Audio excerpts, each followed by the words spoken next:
Mga kabayan, naglabas ng sama ng loob at galit si dating Congressman Mike Defensor sa administrasyon ni Pangulong Bongbong Marcos Jr.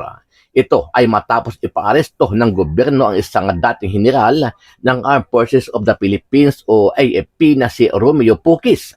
Sabi ni Defensor, masyadong halata ang galawan ng Pangulo kung saan ay mas pinag-iinitan niya ang mga individual na naglalabas ng hinaing sa gobyerno dahil sa kontrobersyal na korupsyon sa flood control project sa bansa.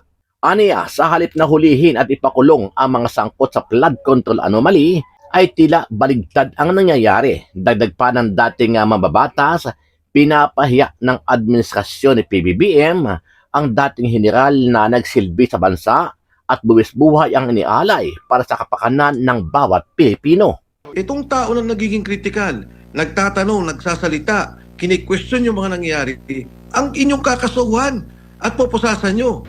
Ako kahit hindi sundalo, naramdaman ko to, bakit gagawin mo sa isang general yun na nagserbisyo sa gobyerno, nagsakripisyo, nagbigay ng magandang serbisyo sa ating bansa, tapos nagsasalita lang at nagtatanong, sabihin mo na nga, na critical siya sa gobyerno, sinasabi niya, magnanakaw ang mga nasa gobyerno.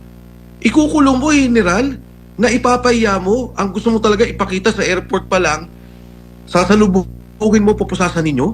Sa pagpapatuloy ng pahayag ni Mike Defensor, ipinaliwanag niya kung bakit nagagalit ang mga tao at ilang grupo sa administrasyon ni PBBM. Aniya, sa halip na sampahan ng kaso, ipahuli at ipakulong ang mga opisyal ng kanyang gobyerno na lantarang idinadawit sa flood control ay hindi ito nabibigyan ng kaukulang pansin at sa halip ay naabsuelto pa. Maliban dyan, sa naging pangako ni PBBM at ilang opisyal ng kanyang gobyerno na may maipapakulong sila bago magpasko ng mga bigating tao, tila wala ring nangyari at nauwi lang sa pangako, bagay na ito ang dahilan para magalit ang taong bayan. Unahin na natin, si Secretary Manny Binuan, agency niya yung pinag-uusapan sa flood control corruption, pinakawalan. Yung mga contractors, sinabi nila noon, may 67. May kinasuhan ba? Wala. Kasama sila, Executive Secretary Bersamin, itinuro ni Yusek Bernardo, itinuro si Secretary Aminda Pangandaman, nasaan? Nasa laya, walang kaso. 'Di ba? Ito yung mga halimbawa na kung bakit nagagalit yung tao. Ano ang masasabi mo dito, kabayan? Sama-sama natin panuorin ang buong video at pakicomment nyo po ang inyong mga reaksyon at sariling opinyon.